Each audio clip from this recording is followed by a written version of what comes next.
Hello everybody, my name is Peter Klapper from the School of Biosciences at the University of Kent, and in this video clip I would like to discuss with you some basic aspects of enzyme regulation. Now before we get started, let's have a few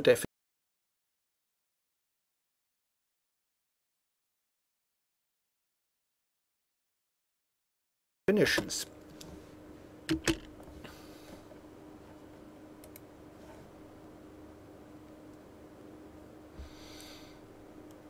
Das ist ja sehr interessant, gell? Hello everybody, my name is Peter Klapper from the School of Biosciences at the University of Kent, and in this video clip I would like to discuss with you the basics of enzyme regulation. Before we get started, we need a few definitions. So when we talk about allosteric, we are actually talking about two or more binding sites which functionally interact with each other. And we can think of it in such a way that we have one binding site, and if we bind something, an effector, to this binding site, then it confers a conformational change to the enzyme, and this conformational change triggers an effect on another binding site. So both binding sites in a way talk to each other. We also talk about different effectors.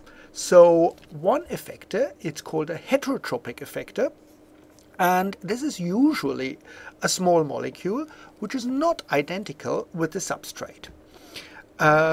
So this heterotropic effector can bind to a binding site and modify the enzyme, and can do something with the binding site for the substrate.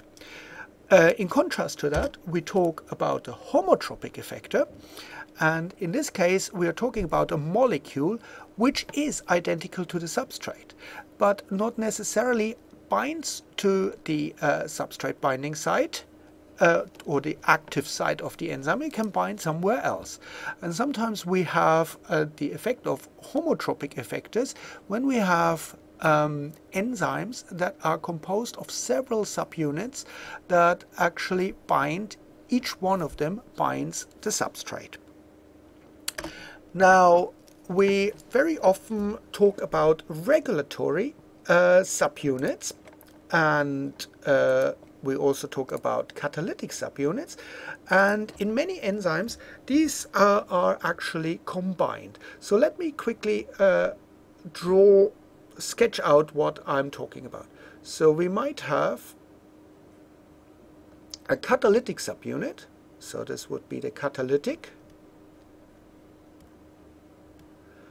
where all the action takes place. So for example, here we would have the active site, like that, and a substrate binding. And very often we also have attached to it what is called the regulatory subunit. So that is regulatory subunit.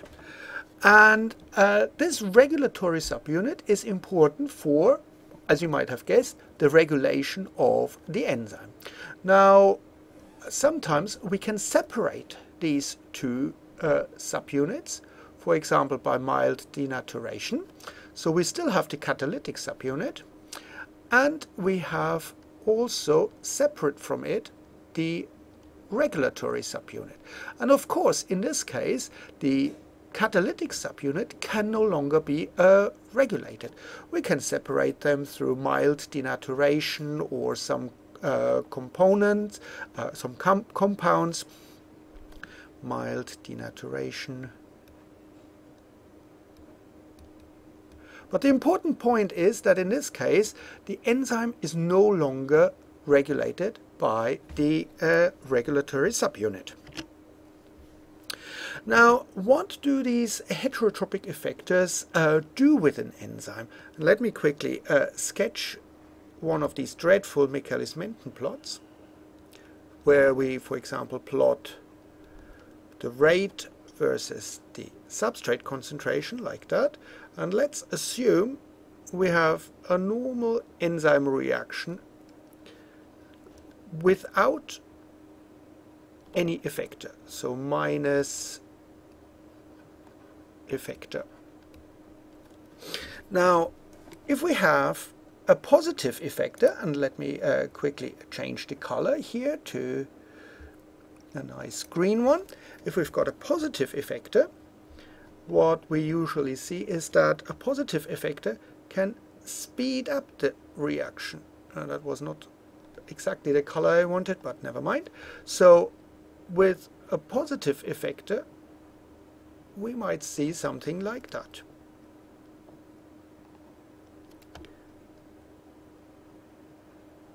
So that could be the effect of a positive effector. It just simply speeds up the reaction. Now we can very easily infer from that, what does a negative effector do? A negative effector simply slows down the reaction like that.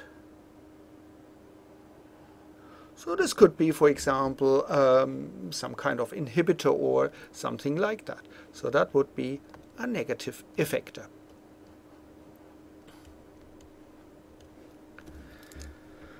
Okay, now how do we need to envisage what an effector does? So first of all, let's simply write down our Michaelis-Menten scheme. So we've got enzyme plus substrate.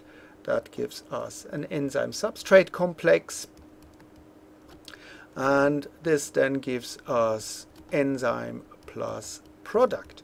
And we can imagine that an effector, I call it E, that's our effector, that this might interact with the enzyme and it forms an effector enzyme complex, so like that. So this guy here, that's the effector enzyme complex, and this now can, for example, interact with a substrate. It can form an effector enzyme substrate complex, and this can then form an effector enzyme complex again plus the product, and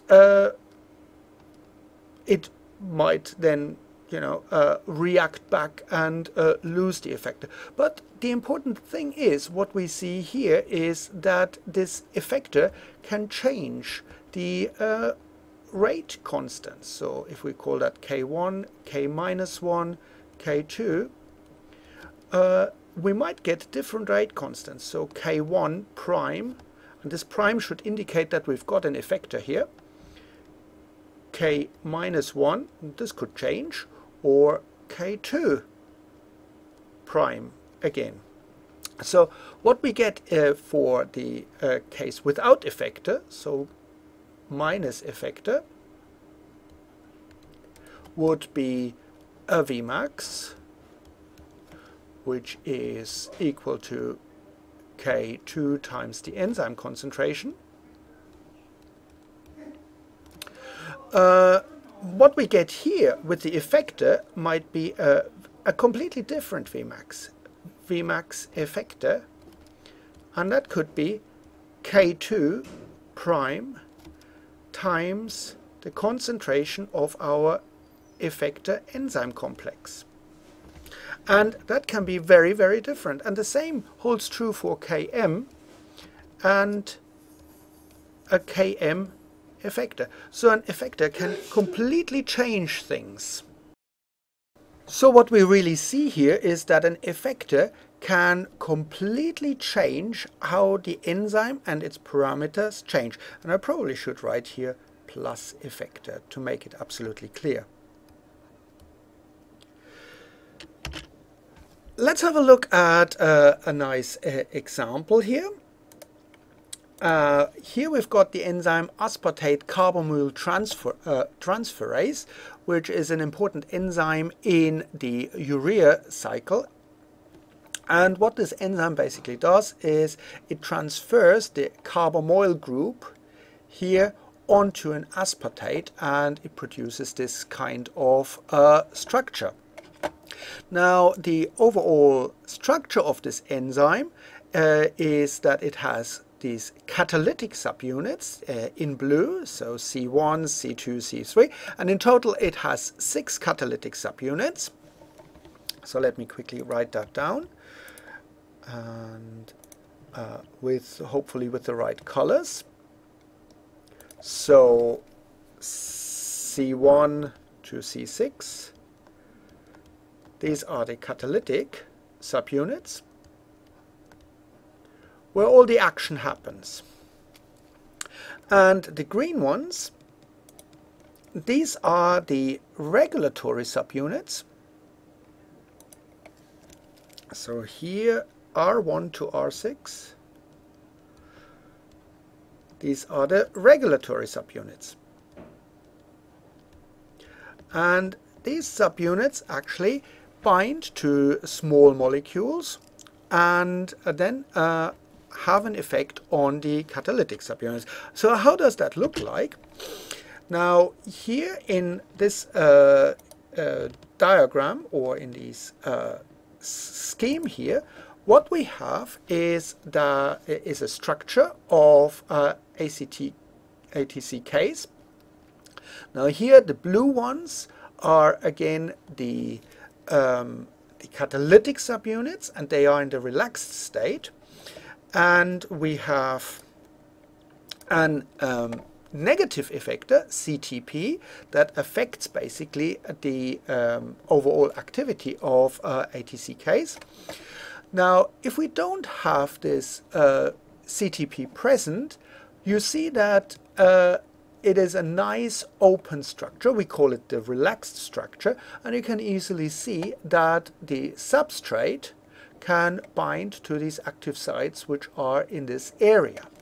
However, when we add CTP, so in the presence of this negative effector, you see these little red dots here, that these are the CTP molecules, and they bind exclusively to these green regulatory subunits. They induce a change in the conformation of the regulatory subunit. So you see the regulatory subunit here is quite open. When CTP binds, we have a change in the conformation, in the structure of the regulatory subunit, and this change in conformation is transmitted to the overall structure of the catalytic subunits. And you see that it changes from this relaxed state into the tense state of the enzyme, and it can no longer bind the substrate properly. So that's a very nice example how a small molecule like CTP can actually change the behavior of an enzyme. And obviously this enzyme, we can call it an allosteric enzyme, because it has 2 or more binding sites. One is the binding site for the small molecule heterotropic effector, and the other one is the binding site for its substrates. And binding of the small molecule of the heterotropic effector affects also the substrate binding. So when we talk about enzymes, we also need to be aware that they can be regulated through these effectors, but they can also be regulated through the synthesis and their degradation. And another feature is that there might be inactive pools of enzyme which can be converted into the active ones, say by covalent modifications, for example phosphorylation or other modifications. So how does that work? How do we have to think about that? So first of all, let's assume we have an enzyme here, and a very important factor is the production rate of the enzyme. So like that. So not always all enzymes are present in the cell. They are only switched on when the cell actually needs a specific enzyme, because otherwise it would be a waste of resources. So there are lots of very important and intrinsic regulatory mechanisms which allow the production of an enzyme from its genetic material. And the more production we get, the faster the production rate is, the more enzyme we will end up. This is counterbalanced by the degradation process. And we can very easily see that the pool of enzyme that we have here, that this pool depends very much on the production and the degradation rate. So if the degradation rate is very large compared to the production rate, our pool of enzyme would be very small. On the other hand, if the production rate is fairly high and the degradation rate is fairly low, then we increase our pool of the enzyme. So we can easily regulate the amount of enzyme that is present by changes in the production rate. So we can interfere with the production rate or with the degradation rate. And as a consequence, we get different levels of enzyme. Now, another way of dealing with that is that we convert the enzyme from an inactive form, like that, into an active form. And this can be done either by the interaction with positive effectors, so positive effectors, or by covalent modification. And covalent modification simply means that we bind something to the enzyme. So covalent modification. So that could be, for example, the binding of a phosphate residue through a kinase. So a kinase adds a phosphate residue to an enzyme. And of course, we need to convert it back usually to the inactive form. So if we have a kinase here, phosphorylation, then we have a dephosphorylation here through a phosphatase. Like that. And we can also imagine that the active form shows degradation, like that. So what we see here is that in a cellular context, it's quite a complex picture is emerging. We can regulate the enzyme activity that we have through a number of different steps. Production of an inactive form, degradation of the inactive form, modification of the active or inactive form through effectors. And here we could also imagine that we've got a negative effector, something like that. And there are lots of different ways how enzymes can actually be regulated. And therefore it's important that we always see the enzyme in the context that it is working within the organism. And to make things even more complicated, there are a number of other systems that work in a contextual system. For example, we have feedback loops that regulate the activities of enzyme. So here, for example, is a pathway where we have substrate A, which is transformed by enzyme E1 into substrate B. This then is transformed by enzyme E2 into substrate C, and so on and so forth.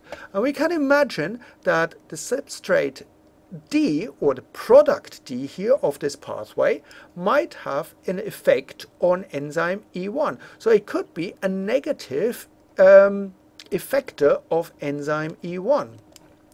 And because it's a negative effect, this is called a negative feedback loop. So what would happen? Well, we produce A, B, C, D. We've got high levels of D. D inhibits enzyme E1. As a consequence, B is no longer produced, C is no longer produced, D is no longer produced. If D is no longer produced, then it doesn't have an inhibitory effect on E1, and opens basically this pathway, and we can produce D again. D inhibits, stops production. If the production stops, then no more D can be and you basically see what's happening. These negative feedback loops are very important because they have a stabilizing effect on an enzyme. On the other hand, we can also imagine that D is a positive effector on another enzyme, E2. So if we've got quite a bit of D, then this will activate E2 and it will produce more D. If we've got more D, then this again has a positive effect on basically its own production. So we get a sort of an avalanche mechanism here, and we get more and more and more of C and D because they are basically produced in this positive feedback loop. And a characteristic of positive feedback loops is that they make a system very often quite unstable, and sometimes we even create a state that is that has two different or more stable steady states, which is quite interesting.